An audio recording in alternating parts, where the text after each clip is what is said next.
This video took me quite some time to make after some things I realized really got me thinking. Bishop David Abioye, Bishop David Oyedepo.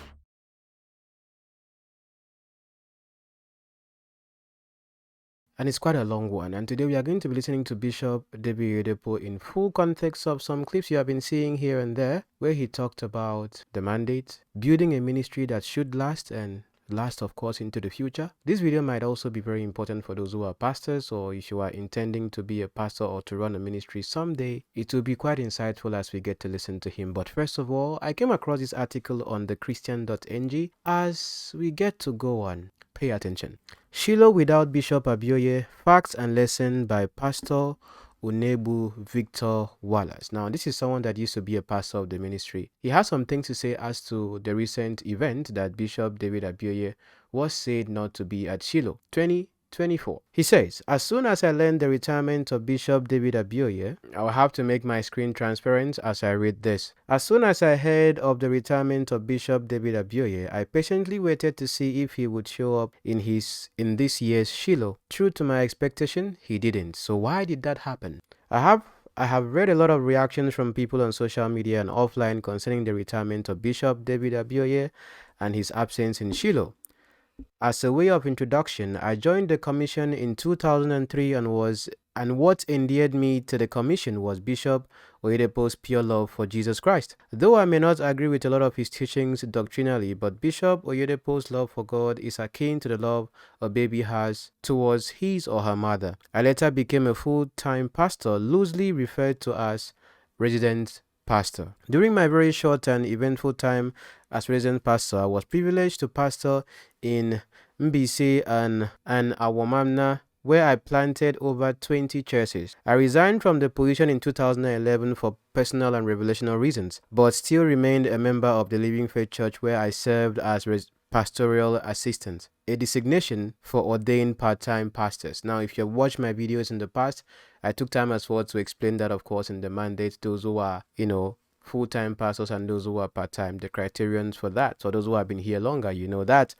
Bishop Oyedepo suffered great persecution from resident pastors. Remember when I was talking about something in my last video and I was saying things like, for him to be saying that some people, if they had their way to kill him, they would even do so. But, someone like Abioye has stood by him. That was something really strong, but people didn't really get it, because for you to be running an organization like that, as big as it is with branches everywhere, whether you like it or not, even though they state on the mandate that there should be no politicking in doing this or doing that, indeed, those things of course would exist. And there's one part of the mandate that he was talking about working with people. You could pause as well and read this point.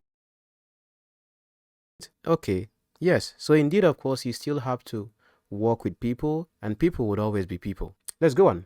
It was so much that very trusted pastors showed the man shege. I recall in one of our one pastors meeting at Covenant University Auditorium, Papa said during the period his wife was critically ill to the point of death, pastors were wishing her dead. Pastors. Most times, what we see from outside does not reflect the reality in the inside. Papa from the actions of his pastor learned the hard way not to trust anyone fully.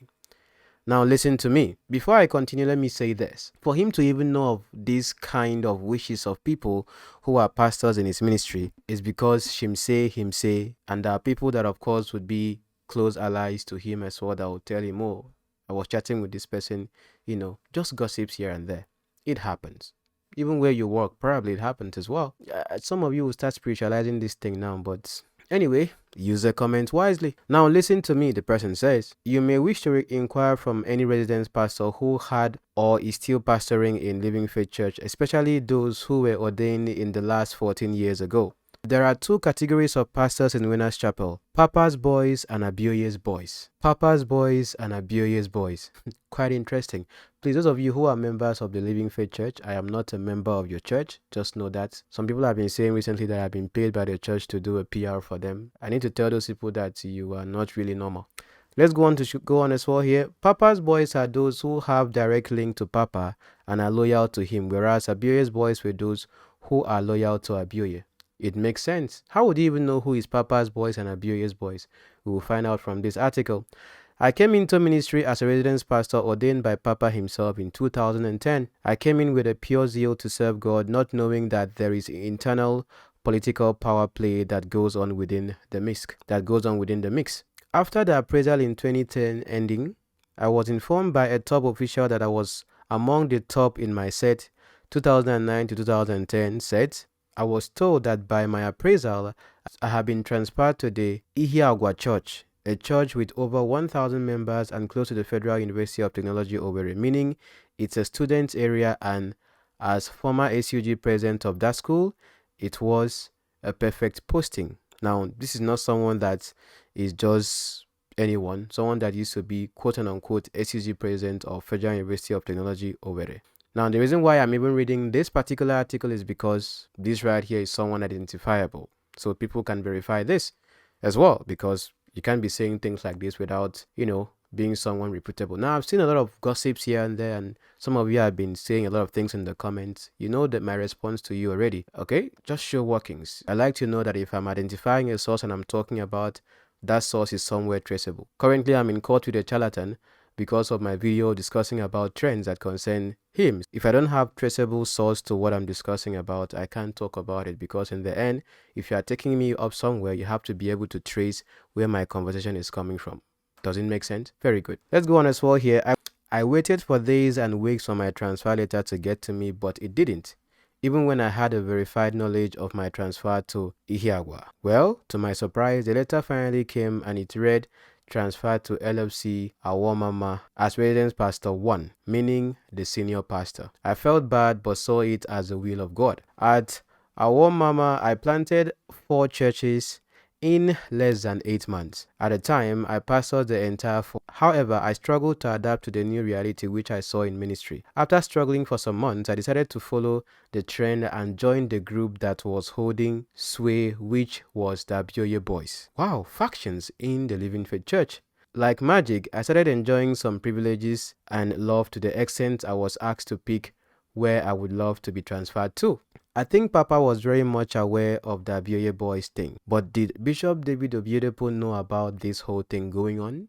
This is what the person had to say. I think Papa was very much aware of the Abioye boys thing and the great influence they commanded, especially within the Nigerian church mission. They were the richest and were posted to branches that were strong financially. Wow, they have some form of financial stratification even there in Winners Chapel. Very interesting. They practically frustrated most of Papa's boys out of the commission. Which of them should actually be the ones having an upper hand? Papa's boys or Abioye's boys? Now, why they will be frustrating Papa's boys if this story is true would be that Bishop David Oyedepo would not be someone that would actually be involved in this kind of stratified treatment for people to the point that they will even be frustrated in the ministry. I don't know if it makes sense what I'm saying. So if there are indeed people that are his boys, those people might be loyal to him on the ground of them just being transparent and looking out for him, not because they are getting some favors. Because if Abioye's boys could frustrate his own boys, technically like they would call it, then which of them do you think would actually be genuinely acting in the interest of the general overseer? Not minding what the mandate, of course, is, which we are going to be talking about because the person wrote a lot. But let's go on anyways. But trust the wisdom in operation in the life of Papa. The old man has patience and is very tactical. One day in another pastor's meeting, Bishop Oyedepo announced that he was going to pattern the church succession plan after that of Kenneth Hagin. Now, that would make us really look into the video that I'm going to be playing for you, of course, in this conversation. And it's going to really make us understand if indeed what this person is saying is true. And if it's going to be patterned after Kenneth Hagin's pattern, then one thing is sure. The person that will be the next general overseer would be David Oyedepo Jr. Come on.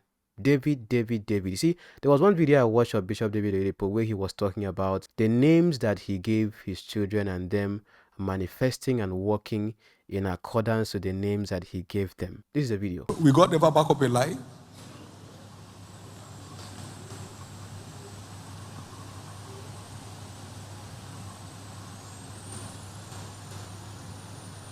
All of the children God gave us, one by one, as they were born, Jesus. What would you have this child called? Everybody live true to the name that Jesus gave me. Not asking, these are not farce, they are realities.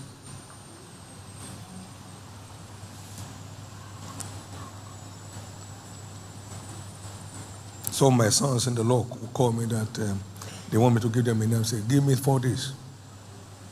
Give me what? 4 days. Not just call name Jack Stone. Give me. No.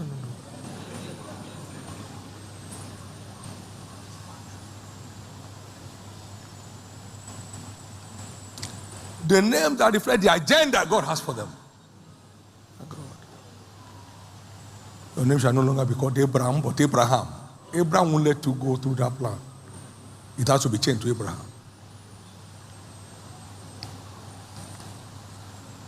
Some of them call me 3 times, 4 times. Hold on. When do you call the date? 2 days time, hold on. 2 days is still long. Still long. They don't publish it in the paper, so what's your problem? Glory to Jesus. So, come on, his name is David Oyedepo, and David Oyedepo Jr. should be who? Think. So, this implied that one of his 2 sons who had just joined the ministry would be his successor. That gave rise to the mandate. Does this make sense? So, the question will now be, when was the mandate itself written? If it was written after 2010, then it makes sense of what this story itself is saying. But let's go on. The mandate went through a lot of reviews because some of these pastors were taking advantage of the content of the mandate to carry out some self-serving actions. As such, the mandate at the time was suspended and subjected to very critical review. And we will see that, of course, in the video that I'm talking about, that I'm going to be playing in full for us to listen together, especially for those who are pastors. Because indeed, if certain things are not put in place like this, something I believe would be one main fear of Bishop David Oyedepo looking into the future is why I think the mandate itself is necessary for how they get to run the organization. You cannot compare someone that is just with few thousand members to someone that is really running thousands and thousands of physical members, and how he's going to manage all of these people and still maintain a structure. So, pastor on a level, you have to go. Some of you will not understand, but anyway, it's an organization. It has to be run. But let's finish this particular article. One may ask, was Bishop Abioye aware of the existence of a powerful clique called codenamed Abioye Boys? I think he is very much aware, because whenever it's time for his birthday, we were usually tasked to bring monetary gifts that was usually collected and sent to him, including the names of the pastors and the church branch they pastor. This is someone that was a part of the Abioye Boys. Interesting, I would say. Now, I'm not with this video because someone is already typing in the comments now. He's typing fast. This does not in any way suggest the fact that there was a feud between them, or there is a feud between them right now. No. Come on, look at organizations, of course, where you work in. There are some people that you call your colleagues that you are more close to than some that you are not close to. Some of you are closer to HR. Some of you are not close to maybe the accountant if you are working in a very big organization. So depending on whose good books you are in might define as well if you get promoted or not. That's why you see some nonsense happening in the workplace where colleagues are sleeping with each other and all of that because they want to keep their job or something. Okay, let's look at this right here as well here, whereby people are just being smart and then forming associations and, cliques in order to see that they are sustaining their relevance, or would I say their positions in the ministry. Should that be so? Human beings would always be human beings. Always remember that, my dear friends. Going on as well here, Bishop Oyedepo practically left the running of the church in Nigeria to Bishop Abioye and did not bother to know what was going on except for Canaan Land utter the headquarters. And you see, he always talks about the fact that he's not even been here to Goshen before. He's not been to Kaduna. He can't remember the last time he was there. He just stays where God has given him assignment. And how do those places run? Structure. It now depends on how the people themselves decide to use their church mind as pastors to now run those places. Because in the end, if you go about chasing everybody, they would even have the energies to focus on what you are doing. Do you understand what I'm saying, my dear friends? But again, in the video I'm going to play for you, it will make a whole lot of sense, because he goes down as well to teach these things to pastors. So when you see your pastor acting in a particular way, that's if your pastor is connected to his ministry or sees him as a quote-unquote papa, just know where they learned whatever they will be doing in the future from, or at least where they get the inspiration. Moving on as well here, he says, now just a comment about Kenneth Hagin. Remember, he always talks about the fact that he got some interesting impartation from him. That's someone he looks up to. We had made this particular video where we looked at Kenneth Hagin as a subject when it comes to his influence in the African Pentecostalism and what happens there in the West. Those who have been here longer, you know already. For new viewers, hello, how are you? Welcome. Moving on as well here. However, Bishop Oyedepo had even decided to hand over the church to Pastor David Oyedepo Jr., concentrated on tutoring the young man by himself in Ota and creating an enabling environment for the young man to command influence and respect amongst pastors. Does it make sense why he's there, or a residence pastor there at the center of gravity, if I'm to use that language? Come on, everybody knows already. These will not be possible if some of the old war horses who were with Papa were not shown the exit door, from the greatest to the least, hence the retirement age strategy. Okay, remember he said he was there before the mandate and he has to be in the mandate, Bishop David Oyedepo had said.